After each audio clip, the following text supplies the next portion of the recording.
The capital நண்பர்களுக்கு வணக்கம். நான் உங்கள் நிரஞ்சன். நேத்து நம்ம பார்லிமெண்ட்ல நடந்த விஷயங்களை பத்தின ஒரு வீடியோ ஒன்று போட்டிருந்தேன். கொஞ்சம் லென்த்தியான வீடியோவா தான் இருந்துச்சு. ஆனா எனக்கு பயங்கர சர்ப்ரைஸ் என்னன்னா, நிறைய பேர் அதை ஃபுல்லா பார்த்துருக்கிறீங்க. ஒரு ரொம்ப டிப்பிக்கலா ரொம்ப புரிஞ்சுக்கிறதுக்கு கஷ்டமா இருக்கக்கூடிய விஷயத்த கூட நம்ம மக்கள் இவ்வளவு ஆர்வமா பாக்குறீங்க. பொலிட்டிக்கலா இவ்வளவு விஷயத்த ரொம்ப தெரிஞ்சுக்கணும்ன்ற அவேர்னஸ்ல இருக்கிறீங்க அப்படின்றது எனக்கு ரொம்ப ரொம்ப சந்தோஷமா இருந்துச்சு. அந்த சந்தோஷத்தோடைய உத்வேகத்தோடைய இன்னைக்கு பார்லிமெண்ட்ல என்ன நடந்துச்சு, நேத்து நம்ம நிறைய பார்த்தோம். பிரைம் மினிஸ்டர் நரேந்திர மோடி திடீர்னு ஒரு மாதிரி குழஞ்சு பேசினாரு. டிஆர் பாலு சபாநாயகர் ஒரு மாதிரி அசிங்கப்படுத்தி பேசினாரு அப்படின்றதெல்லாம் பார்த்தோம்ல. இது எல்லாத்துக்குமே இன்னைக்கு பட்டையை கிளப்பி சரியான பதில் அப்படின்றது கிடைச்சிருக்கு. அதிலும் இருமுனை தாக்குதல்னு சொல்ற மாதிரி ஒரு பக்கம் கனிமொழி அடிக்க, இன்னொரு பக்கம் ராகுல் காந்தி அடிக்கன்னு பார்லிமெண்ட் இன்னைக்கு களை கட்டி இருக்கு. இந்த வீடியோவை தயவு செய்து எங்கேயும் ஸ்கிப் பண்ணாம பாருங்க. பல கூஸ் பம்ஸான மெட்டீரியல்ஸ் அப்படின்றது இந்த வீடியோல இருக்கு. அதுக்கு முன்னாடி நம்ம சேனல் இன்னும் நிறைய பேர் சப்ஸ்கிரைப் பண்ணாம பார்த்துக்கிட்டு இருக்கீங்க. உங்களுக்கே தெரியும், உங்களுடைய ஆதரவை நம்பி மட்டும்தான் டெல்லியில இருந்து இயங்கக்கூடிய முதல் தமிழ் யூடியூப் சேனல் அதை நடத்திட்டு இருக்கேன். இப்போ இந்த மாதிரியான ரொம்ப ரொம்ப முக்கியமான இன்ஃபர்மேஷன்ஸ் உங்களுக்கு உடனுக்குடன் வந்து சேரணும் அப்படின்னா நம்ம சேனலை சப்ஸ்கிரைப் பண்ணிக்கோங்க. வாங்க இப்போ வீடியோக்குள்ள போகலாம். நான் இப்போ கிட்டத்தட்ட நம்ம சேனல்ல வீடியோ 4:30 மணிக்கு போடுவேன். நான் இப்போ ஒரு 3:45 4 மணி அளவில் இந்த வீடியோவை ரெக்கார்ட் பண்ணிட்டு இருக்கேன். 10 நிமிஷத்துல எடிட் பண்ணியும் போட்டுருவேன். நீங்க இந்த வீடியோவை பார்க்கறப்போ இந்த பார்லிமெண்ட்ல நடக்கக்கூடிய அந்த டீலிமிட்டேஷன் சொல்லப்படக்கூடிய தொகுதி மறுவரையறை மசோதா நிறைவேறி இருக்கலாம், இல்லாட்டி தோற்கடிக்கப்பட்டிருக்கலாம், இல்லாட்டி விவாதம் நடந்துகிட்டு இருக்கலாம், இல்ல ஓட்டிங் போயிட்டு இருக்கலாம், எது வேணாலும் நடக்கலாம். ஆனா அதை நம்ம அதுக்கப்புறமா பார்க்கலாம். முதல்ல பார்லிமெண்ட்ல இங்க என்ன நடந்துச்சு அப்படின்றத முதல்ல பார்த்துடலாம். டீலிமிட்டேஷன்னா என்ன, இந்த 33% இடஒதுக்கீடுனா என்ன, அதுக்கு பின்னாடி பாஜக செஞ்சிருக்கக்கூடிய தந்திரங்கள்லாம் என்ன அப்படின்றத பத்தி ஏற்கனவே நம்ம 2-3 வீடியோஸும் போட்டிருக்கோம். நம்ம டைம் லைன்ல போய் பார்த்தீங்கனாலே உங்களுக்கு இம்மீடியட்டா அதுக்கான இன்ஃபர்மேஷன்ஸ் கிடைச்சிரும், போய் பாருங்க. ஸோ இன்னைக்கு என்ன நடந்துச்சுன்னா, இன்னைக்கு காலையில கனிமொழி அவர்கள் அவங்க பேசுறதுக்கு தொடங்குறாங்க. அவங்க ஒரு கிட்டத்தட்ட ஒரு 20-25 நிமிடம் பேசினாங்கன்னு வச்சுக்கோங்களேன். அதுல எடுத்த உடனே இந்த டீலிமிட்டேஷன் எப்படிலாம் தென்னிந்தியாவுக்கு பாதகமா இருக்கும், குறிப்பா தமிழ்நாட்டுக்கு எந்த அளவுக்குலாம் பாதகமா இருக்கும், மத்திய அரசு சொன்னதுனால தானே நாங்க மக்கள் தொகையை குறைச்சோம், மக்கள் தொகையை குறைச்சதோடு மட்டும் இல்லாம பல கோடி ரூபாயை செலவு பண்ணி எங்களுடைய மக்களை நாங்க மேம்படுத்தி இருக்கிறோம், பெண்களுக்கான கல்வி கொடுத்துருக்கோம், இதெல்லாம் பண்ணியும் கூட எங்களை ஏன் மீண்டும் மீண்டும் கையேந்த வைக்கிறீங்க, தென்னிந்தியாவை ஏன் இப்படி வஞ்சிச்சுக்கிட்டே இருக்கிறீங்க, டெல்லி சொல்றதுதான் கேட்கணுமா, உங்களுடைய வேலைக்காரங்களா நாங்க, அப்படி இப்படின்னு பயங்கர கடுமையான வார்த்தைகளை பயன்படுத்தியே பேசினாங்க. பிரைம் மினிஸ்டர் நரேந்திர மோடியும் அட்டாக் பண்ணியும் பேசியிருந்தாங்க. எஸ்பெஷலி ஸ்பீக்கர் அவர்கள், அதாவது சபாநாயகர் ஓம் பிர்லா நேத்து டிஆர் பாலு பேசும் பொழுது ஒரு வார்த்தையை விட்டாரு. டிஆர் பாலு என்ன சொல்றாரு, இந்த மசோதாவுக்கு எதிராக எங்க தலைவர் நாமக்கல்ல கருப்பு கொடி ஏற்றி ஆர்ப்பாட்டம் பண்ணியிருக்கிறாரு அப்படின்னு. ஒரு ஸ்பீக்கர் அந்த மாதிரியான எந்த வார்த்தையும் விடக்கூடாது, நக்கல் அடிக்கிறது, கிண்டல் பண்றது அதெல்லாம் பண்ணக்கூடாது. அதுவுமே கூட எதிர்த்த தரப்பினர் மனசு புண்படாத மாதிரி தான் இருக்கணும். இவர் எடுத்த உடனே உங்க தலைவர் கருப்பு கொடி ஏத்துனா என்ன, நீல கொடியை ஏத்துனா என்ன, மஞ்சள் கொடி ஏத்துனா என்ன, அதெல்லாம் எதுக்கு இங்க உட்காந்து சொல்லிருக்கிற அப்படின்னு ஒரு மாதிரி நக்கலா சொல்லிட்டு அப்படியே அவங்க சைட்ல இருக்கிற அந்த பாஜக எம்பிங்களா அப்படின்றாரு. டிஆர் பாலு அவர் ஒரு சீனியர் பொலிட்டிஷியன், அவர் மேல விமர்சனங்கள் நேர்மறையான விஷயங்களா இருந்தாலும் அவர் ஒரு சீனியர் பொலிட்டிஷியன், முன்னாள் மந்திரியும் கூட. அவர்கிட்ட இப்படி நடந்துட்டு ஏன் பிரைம் மினிஸ்டர் நரேந்திர மோடி கிட்ட ஸ்பீக்கர் இப்படி சொல்லுவாரா, பிரைம் மினிஸ்டர் ஏதாவது பேசுறப்ப இதெல்லாம் அப்படின்னு சொல்லுவாரா? சோ அவருடைய அந்த இடத்தை தாண்டி அவர் ஒரு மாதிரியான நேற்று விஷயம் பண்ணியிருந்தாரு. அதுக்கப்புறமா அது சோசியல் மீடியால பயங்கர இதுவாயிருந்துச்சு. பாரதிய ஜனதா கட்சிக்காரங்கெல்லாம் அதை போட்டு ட்ரோல் பண்ணி எல்லாம் போட்டுட்டு இருந்தாங்க. இன்னைக்கு அதுக்கு சரியான பதிலடி அப்படின்றத கனிமொழி அவர்கள் சொன்னாங்க. நான் பதிலடின்னு சொல்றது கூட கொஞ்சம் நாசுக்கா நாகரிகமா இருக்கணும்ன்றக்காக சொல்லியிருக்கிறேன். ஏன்னா அவங்க கொடுத்த பதில் அப்படிதான் இருந்துச்சு. என்னன்னு சொல்லியிருந்தாங்க, எங்களுடைய தலைவர் கருப்பு கொடி ஏத்துனாரு, நீங்க கிண்டல் பண்றீங்களா, கருப்புன்னா உங்களுக்கு என்ன கேவலமா, கருப்பை நாங்க போராட்டத்துக்கான அடையாளமா முன் வச்சிருக்கிறோம். அது மட்டும் இல்லாம கருப்பு அப்படின்றது எங்களுடைய நிறமா இருக்கு, எங்களுடைய தென்னிந்தியர்களுடைய நிறமா இருக்கு, இதுல எங்களுக்கு என்ன கேவலம் இருக்கு போது நாங்க இதை பெருமையா தான் நினைக்கிறோம். அது மட்டும் இல்லாம நீல நிறம்னு சொல்லி வேற கேவலப்படுத்தி இருக்கிறீங்க. அம்பேத்கர் அவர்களுடைய கட்சி கொடி நீல நிறத்துல தான் இருக்கு. எந்த சட்ட மேதை இந்த அரசியல் சாசனத்தை இயற்றினாரோ அந்த அரசியல் சாசனத்தை குழி தோண்டி புதைக்கணும்னு நீங்க நினைக்கிறீங்க, அதை காப்பாற்றணும்னு நாங்க நினைக்கிறவங்க. எங்களுக்கு கொடுத்த கலர் கருப்பு வண்ணம் அப்படின்றது எங்களுடைய அறிவு ஆசானான பெரியார் கொடுத்தது, அதெல்லாம் உங்களால புரிஞ்சுக்கவே முடியாது அப்படி இப்படின்னு கடுமையா திட்டாங்க. ஸ்பீக்கர் தான் சமாளிச்சு இல்ல அப்படின்ற மாதிரி சொல்ல வர்றாரு. ஆனா கனிமொழி அவர்கள் அப்படி சொன்ன உடனே அவர் மூஞ்சியை மாறிடுச்சு, அப்படியே ஒரு மாதிரி இறுகி போயிட்டாரு. ஏன்டா நேத்து வாய் விட்டமோ அப்படின்ற மாதிரி ஆயிடுச்சு. சரி, அத்தோடு விட்டுட்டு போயிடுவாங்கன்னு பார்த்தா கனிமொழி அடுத்தது பிரைம் மினிஸ்டருக்கு வந்தாங்க. ஏன்னா நேற்று பிரைம் மினிஸ்டர் என்ன சொல்லிட்டாரு, கருப்பு ட்ரெஸ் எல்லாம் போட்டு வந்திருக்காங்க திமுக எம்பிங்க எல்லாம்.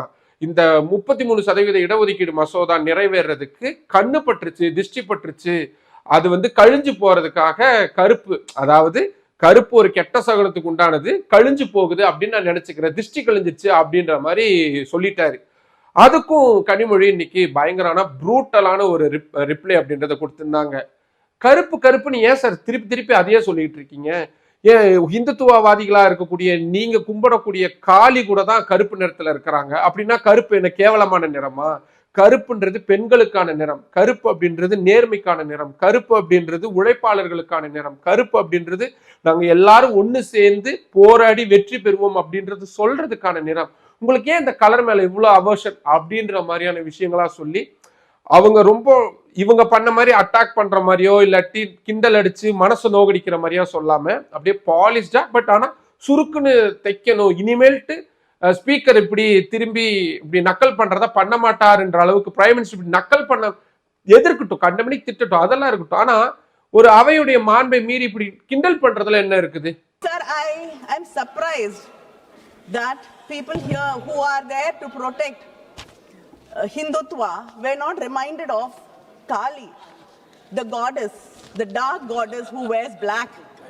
Yes. The feminine power, the woman, the goddess who is supposed to drive away ego, arrogance and ignorance. And the same black color we have chosen to protest is the color of Periyar. Our intellectual leader. He taught us self-respect. He taught us never to bow. He taught us fight till the end. And we will fight till the end. இது ஆச்சா? இப்ப இது முடிச்ச உடனேயே அப்படியே மத்தவங்க எல்லாம் இதெல்லாம் போயிட்டே இருந்துச்சு. ராகுல் காந்தி கிட்டத்தட்ட ஒரு 2.25 மணி அளவுல பேச தொடங்கினாரு. அவர் பேசணும்னா டைரக்டா எதுவுமே பேசல. ஏன்னா அம்பானி பத்தி பேசினா பேச விட மாட்டாங்க, ட்ரம்ப்னு பேர் எடுத்தா பேச விட மாட்டாங்க, எப்ஸ்டீன் பேர் எடுத்தா பேச விட மாட்டாங்க, மோடின்னு பேர் எடுத்தா பேச விட மாட்டாங்க. எப்படி இருந்தாலும் தன்னை பேச விட போறது இல்லை அப்படின்றது அவருக்கு புரிஞ்சிச்சு. கடந்த காலங்களில் நம்மளே நிறைய வீடியோஸ் போட்டிருப்போம். அதனால இன்னைக்கு அவரு கதை சொல்ற மாதிரி வந்துட்டாரு. அவங்க பாட்டி வந்து இந்திரா காந்தி சின்ன வயசுல ராகுல் காந்திய அவங்க வீட்டுக்கு பின்னாடி இருக்கக்கூடிய ஒரு இருட்டான இடத்துல கொண்டு விட்டுட்டு வந்துட்டாங்க. நீ இருட்டுல இருந்தாதான் உனக்கு வந்து பயம் போகும், இருட்டுக்குள்ளதான் உண்மை ஒளிஞ்சிருக்கு, அதனால நீ உண்மையை பார்த்து பயப்படாத, உண்மையை நோக்கி போகணும்னா நீ இருட்டை கிழிச்சுட்டு தான் போகணும் அப்படின்ற மாதிரி பிலாசபியா நிறைய பேசினாரு. ஏன்னா டைரக்டா எதுவுமே பேசக்கூடாது. இந்திரா காந்தின்ற பேரை கூட அவர் பயன்படுத்தாம இருந்தாருன்னா பாத்துக்கோங்களேன். இப்படி இன்டைரக்டா சொல்லிட்டே இருந்துட்டு அதை ஒட்டி ஒரு கதை சொல்ல ஆரம்பிச்சார். என்னன்னு, நானு என் தங்கை பிரியங்கா காந்தி எல்லாம் சின்ன வயசுல இருக்கிறப்போ எங்க ஊர்ல ஒரு மெஜிஷியன் மேஜிக் ஷோ காட்டுறதுக்காக வந்தாரு. நாங்க அதை பார்க்க போயிருந்தோம். அவர் முதல்ல ஒரு தொப்பிக்குள்ள இருந்து முயல் எடுக்கிறாரு, அதுக்கப்புறம் பால் எல்லாம் தூக்கி போட்டு பண்றாரு, இதெல்லாம் பண்ணிட்டே இருக்கிறாரு. ஒரு கட்டத்துக்கு அப்புறமா அவருக்கு அந்த மேஜிக் வந்து கை வராம போகுது, அவர் பதட்டம் ஆகிறாரு. அதுக்கப்புறமா அவருடைய கடைசி மேஜிக்கா அவருடைய உதவியாளர்கள் அவர் செயினை சுத்தி கட்டிட்டு அதுல இருந்து வெளியே வரணும். இவர் ஏற்கனவே பதட்டத்துல இருந்தாருன்றதுனால வெளியே வர முடியாம போயிருச்சு. நாங்க எல்லாம் கைத்திட்டு சிரிச்சோம் அப்படின்னு சொல்லிட்டு இருக்கிறாரு. உடனே எந்திரிச்சு ஸ்பீக்கர் உடனே கோவமாயிடுறாரு. அது எப்படி நீங்க மெஜிஷியன்லாம் நீங்க எப்படி சொல்ல முடியும், நீங்க பில்லு மசோதா சம்பந்தமா பேசுங்க அப்படின்றாரு. ராகுல் காந்தி சொல்றாரு, இல்லைங்க நான் சொல்லி முடிக்கிறேங்க, முதல்ல நான் என்ன சொல்றது கேளுங்க அப்படின்றாங்க. அதெல்லாம் முடியாதுன்னு எதிர்த்தரப்பினருக்கு தெரிஞ்சு, யாருக்கு, பாஜக காரங்களுக்கு தெரிஞ்சிச்சு. இவர் சொல்றது பூரா மோடியை தான் சொல்றாரு. பதட்டத்துல பண்ணக்கூடிய மோடி நிறைய தப்பு பண்ணிக்கிட்டு இருக்கிறாரு. டிமானிட்டைசேஷன்ல இருந்து பல விஷயங்கள் வரைக்கும் இவரு தப்பு பண்ணிக்கிட்டே இருக்கிறாரு. அதை எல்லாத்தையும் சொல்ல போறாரு அப்படின்றதுனால உஷாராயி எந்திரிச்சு நின்று காட்டுக்க. நம்பவே மாட்டீங்க, 30 செகண்ட் ராகுல் காந்தி பேசுவாரு, 31வது செகண்ட் எல்லாம் எந்திரிச்சு நின்று பேச ஆரம்பிச்சிருவாங்க. வழக்கமான அவங்களுடைய ஒரு ஆயத்தை எடுத்தாங்க. ராகுல் காந்தி இந்திய ராணுவ வீரர்களை அவமரியாதை பண்ணிட்டாரு, இந்திய பெண்களை அவமரியாதைப்படுத்திட்டாரு, பிரைம் மினிஸ்டர் நரேந்திர மோடி வந்து இந்தியாவுடைய சொத்து, அவரை தனிப்பட்ட முறையில் பிஎம் சொல்லுவார்ல, என்னை வந்து அவமானப்படுத்துறது, நான் வந்து இல்லாம போகணும்னு காங்கிரஸ் நினைக்கிறாங்கன்னு. அதே அழுகாட்சி பாட்டை பாஜகவினர் இன்னைக்கு நாடாளுமன்றத்திலையும் பண்ணாங்க. ராகுல் காந்தி உட்காருவாரு, அப்புறம் இவங்கெல்லாம் அமைதியான இருந்துச்சு. அவர் சொல்லிட்டாரு, நான் முடிக்க போறேங்க அப்படின்னு. சரி நீங்க முடிச்சுக்கோங்க அப்படின்னு அவர் சொல்றாரு. இப்ப இந்த மெஜிஷியன் எப்படி ஒரு தப்பை செஞ்சதுக்கு அப்புறமா பதட்டமா எல்லாமே தப்பா செஞ்சாரோ, அதே மாதிரிதான் இங்க இருக்கக்கூடிய ஒரு மெஜிஷியன். பிரைம் மினிஸ்டர் மோடி பேரை சொல்லவே இல்லை. இங்க நமக்குள்ள இருக்கக்கூடிய, நம்ம கிட்ட இருக்கக்கூடிய ஒரு மெஜிஷியன் அப்படி ஏதாவது தப்பா பண்ணிக்கிட்டே இருக்கிறாருந்தாங்க சொன்னாரு. அவ்வளவுதான். எல்லாம் எந்திரிச்சு பயங்கரமா ட்ரிகர் ஆயிட்டாங்க. அது எப்படி நீ வந்து பிரைம் மினிஸ்டரை வந்து நீ மெஜிஷியன் சொல்லுவ, அது எப்படி நீ அவர் தப்பு பண்றாருன்னு சொல்லுவ, இந்திய நாட்டு பிரதமர், மக்களால் தேர்ந்தெடுக்கப்பட்ட ஒரு பிரதமரை வந்து நீ எப்படி இப்படி அவமரியாதைப்படுத்துவ அப்படின்னு கிரண் ரிஜிஜு நாடாளுமன்ற விவகாரத்துறை அமைச்சர் இதெல்லாம் எடுத்துக்கிட்டாரு. புக்கெல்லாம் எடுத்துட்டு மெஜிஷியன்ற பேரை பயன்படுத்தக்கூடாது பாருங்க அப்படின்னு டக்கு டக்குன்னு அதெல்லாம் எடுத்து இது சொல்றாங்க. ராகுல் காந்தி அவருக்கு தெரிஞ்சிருச்சு நம்ம என்ன பேசினாலும் இவங்க இதை தான் பண்ண போறாங்கன்னு அவர் பிடியில தொடர்ச்சியா இருந்தாரு. கடைசியா ரொம்ப முக்கியமான மேட்டர்ஸ்க்கெல்லாம் வந்தாரு. நீங்க தென்னிந்தியர்களுடைய அதிகாரத்தை பறிக்கணும்னு நினைக்கிறீங்க. அதை விட மிக முக்கியமாக அவர் பயன்படுத்தின வார்த்தை இந்திய வரைபடத்தை மாற்றி அமைக்கணும்னு பாஜக விரும்புதுன்னு ஒரே ஒரு குண்டா தூக்கி போட்டாரு. எல்லாருமே அப்படி கப்பு சுப்புன்னு சைலண்ட் ஆயிட்டாங்க. ஏன்னா பெரிய ஸ்டேட்மெண்ட் அது. இந்தியாவுடைய வரைபடம் மாற்றி அமைக்கப்படணும்னு நினைக்கிறது அப்படின்றது அவர் எதை மீன் பண்ண வராருன்னு எனக்கு புரியல. அது மட்டும் இல்லாம இந்த மசோதா கண்டிப்பா தோல்விதான் அடையும். பிரதமர் நரேந்திர மோடிக்கும் தெரியும் இது எப்படியும் தோல்விதான் அடைய போகுதுன்னு. இருந்தாலும் ஒரு பேனிக்கை ஏற்படுத்தணும், நாட்டுல ஒரு பதட்டத்தை ஏற்படுத்தணுன்றக்காக தான் பிரைம் மினிஸ்டர் இதை பண்ணியிருக்கிறாரு அப்படின்றத ரொம்ப ஷார்ப்பாவும் சொன்னாரு. நாங்க எதிர்கட்சிகள் இத்தனை பேர் இருக்கிறோம், தென்னிந்தியர்களுடைய அதிகாரம் பறிக்கப்படுவதை நாங்கள் அனுமதிக்க மாட்டோம், வடகிழக்கு இந்தியர்களுடைய அதிகாரம் பறிக்கப்படுவதை நாங்கள் அனுமதிக்க மாட்டோம், இந்தியாவுடைய ஒரு குறிப்பிட்ட நிலம் மட்டுமே ஒட்டுமொத்த இந்தியாவையும் ஆட்சி செய்வதை நாங்கள் அனுமதிக்க மாட்டோம் அப்படின்னு பல விதத்துல ரொம்ப ஒரு ஃபியூரியஸான ஒரு ஸ்பீச்சா அவர் பேசினாரு. கடைசி அவர் முடிக்கும் பொழுது ஏன் அதை பண்ணாருன்னு தெரியல, இனிமேல் தான் அதை ரிசர்ச் பண்ணணும். அவர் ஒரு 16 அப்படின்ற எழுதின ஒரு நம்பரை காட்டி, இந்த நம்பரை எல்லாரும் பார்த்துக்கோங்க, இந்த 16 அப்படின்றதா ரொம்ப முக்கியமான விஷயம், இது விரைவிலேயே பாஜகவுக்கு ஒரு பெரிய அதிர்ச்சியை கொடுக்க போகுது.